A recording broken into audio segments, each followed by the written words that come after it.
사랑합니다.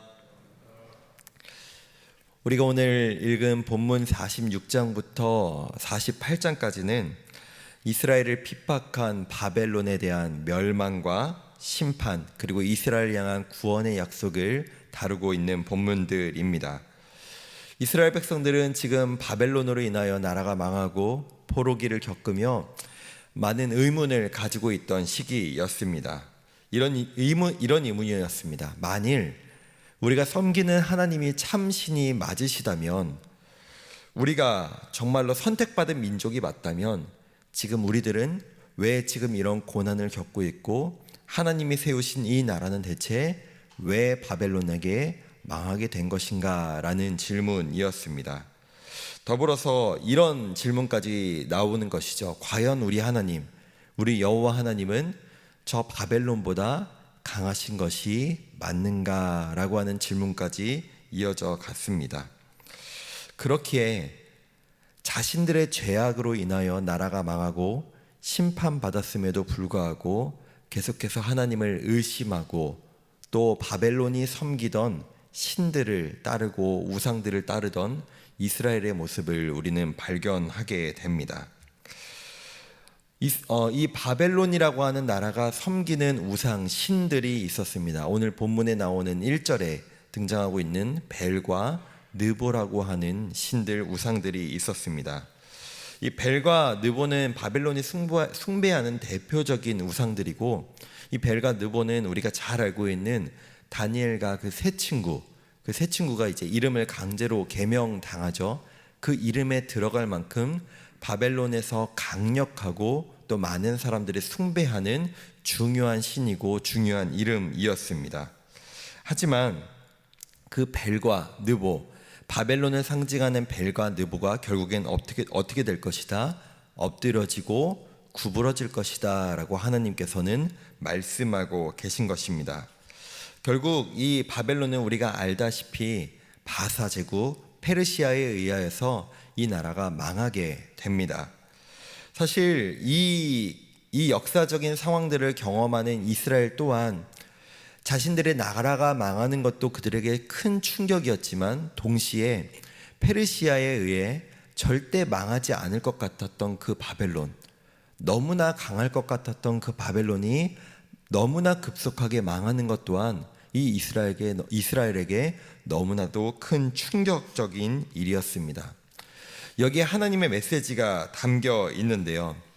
이 세상에 아무리 강해 보이고 아무리 무너지지 않을 것 같은 세상의 강한 권력도 결국에는 하나님이 주관자 되시면 무너질 것이고 망하게 될 것이다 라는 것을 하나님께서 알려주신 것입니다. 어제 고등부에서, 우리 교육부서 전체 모든 부서들이 하나님이 우리를 얼마나 사랑하시는지, 또 그 하나님의 자녀된 우리가 어떤 삶을 살아가기를 원하시는지에 대한 말씀을 나누었는데요. 사실 우리가 우리 스스로를 돌아볼 때 우리는 하나님께 기뻐할 만한, 하나님께서 우리의 모습을 보시고 흡족해야 할 만한 모습으로 살아가는 때가 더 많을까요? 아니면 하나님의 마음을 아프게 하고 하나님의 뜻을 거스르고 하나님께서 미워할 만한 행동을 하는 것이 바로 우리의 모습일까요?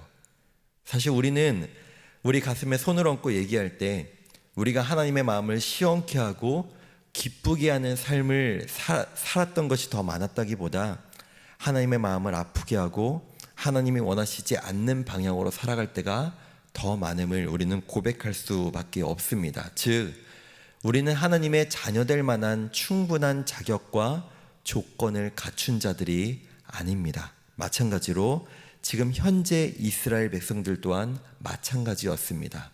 그러나 하나님께서는 그들을 포기하지 않으시고 그들을 향하여 이렇게 얘기하십니다. 3절과 4절을 보시면, 야곱의 집, 이스라엘 집에 남은 모든 자여, 내가 너희를 업고 품고 구하여 낼 것이다 라고 말씀하시죠.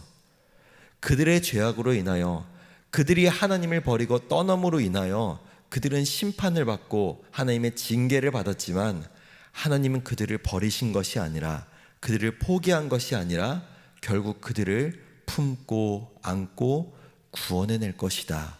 그것이 바로 하나님의 마음이다라는 것을 알려주고 계신 것입니다. 그리고 그들에게 가르치십니다. 5절 이후를 보시면 우상과 하나님 자신을 비교하시면서 내가 바로 이런 자다. 내가 바로 너희에게 이런 하나님이다.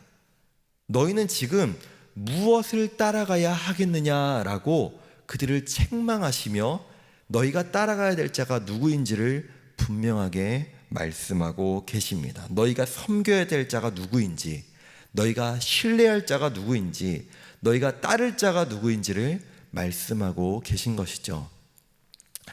약 10년 전에 이런 영상이 짧은 영상이었는데요. 유튜브와 페이스북 같은 데서 매우 화제가 되었습니다. 한 3, 4살 된 딸에게 엄마가 이렇게 질문하는 겁니다. 예빈아, 너 어떤 아저씨가 깎아서 줄 테니까 아저씨 따라갈래? 라고 하면 뭐라고 해야 돼? 라고 하는 질문에 이제 엄마가 원하는 대답은 분명히 있는 거죠. 근데 그 아이는 이렇게 대답합니다. 좋아. 어떤 모르는 아저씨가 깎아서 줄 테니까 따라갈래? 라고 하면은 부모가 생각하는 대답은 당연하게도 안 돼요.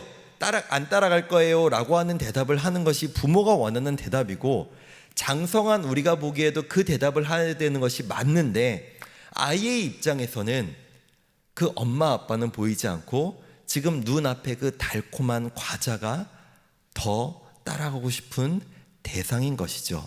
지금 이스라엘이 그랬다는 것입니다. 과연 과자와 아이스크림, 그 달콤한 것이 없는 아이가 불행하고 저주받은 인생일까요? 아니면 엄마 아빠 없는 채로 살아가는 인생, 그 아이의 인생이 저주받고 불쌍한 인생일까요? 그러나 그 아이는 그 부모를 따라가는 것이 아니라 그 과자와 아이스크림을 따라가는 그 선택을 한 것이 바로 이스라엘의 모습이었다는 것입니다. 그렇기에 하나님은, 부모된 하나님은 그렇게 그를 책망하시며 깨달으라 라고 말씀하시는 겁니다. 너가 지금 따라갈 것은 결국 구부러지고 망가지게 될 것이다. 결국 사라져버리게 될 것이다. 그 아이가 선택한 과자는 결국 부서져 버리게 될 것이고, 그 아이가 선택한 아이스크림은 결국 녹아져 없어져 버릴 것이다. 너가 지금 선택하지 않은 이 하나님, 너희의 부모된 하나님을 선택하지 않으면 너의 인생은 저주받고 불행하게 될 수밖에 없다라고 하나님은 말씀하고 계신 것입니다. 그렇기에 하나님은 비록 그 자녀가 하나님이 아닌 구부러지고 무너져 버릴 그 우상을 택한 자녀이지만, 그 어떤 부모가 내가 아닌 다른 것을 따라가는 자녀를 그래 너 거기 따라가라, 너 거기 가서 살아라 라고 하는 부모가 어디 있겠습니까? 결국 그 부모는 그 자녀를 다시 불러내고 내 품으로 품을 것이고 안을 것이고 구원해낼 것이다 라고 하나님은 말씀하고 계신 것입니다. 그것이 바로 하나님이 그 자녀된 이스라엘을 향하여 선포하고 외치는 말씀인 것입니다. 마찬가지로 하나님 말씀하십니다. 너희 눈에 보이는 바벨론, 그 바벨론을 무너뜨린 페르시아, 너희 눈에 보이기에는 대단해 보이고 그것이 너가 따를 자 같이 보이지만 결국 그 모든 것 또한 무너질 것이고 나에 의하여 쓰임받은 도구에 불과하다라고 하나님께서는 말씀하고 계신 것입니다. 말씀을 읽겠습니다. 오늘 마지막 12절은 우리에게 이렇게 말하고 있습니다. 나에게 멀리 떠난 자여, 너희는 들으라. 내 음성을 들으라. 너희 눈에 보기에 좋아 보이는 것들, 너의 입에 넣었을 때 달콤한 것들, 그 모든 것들 결국 무너질 것이다. 너희가 듣고 너희가 신뢰하고 너희가 따를 자가 바로 나 여호와 하나님임을 깨달으라 라고 하나님은 말씀하고 계신 것입니다. 결국 우리를 가장 좋은 길로 인도하기 원하시는 분, 가장 우리를 회복하기 원하시는 분, 우리가 그 자리로 돌아가야 할 줄로 믿습니다. 그분의 음성을 들어야 할 줄로 믿습니다. 오늘 하루를, 우리의 인생을 내 눈에 보이기에 좋아 보이는 것들, 내 입에 넣었을 때 달콤한 것을 택하는 것이 아니라 내 인생에 택하지 않으면 평생 저주받은 인생, 결국 불행해지는 인생을 택하지 않는 저와 우리 모든 성도님들 되시기를 간절히 소망하고 축복합니다.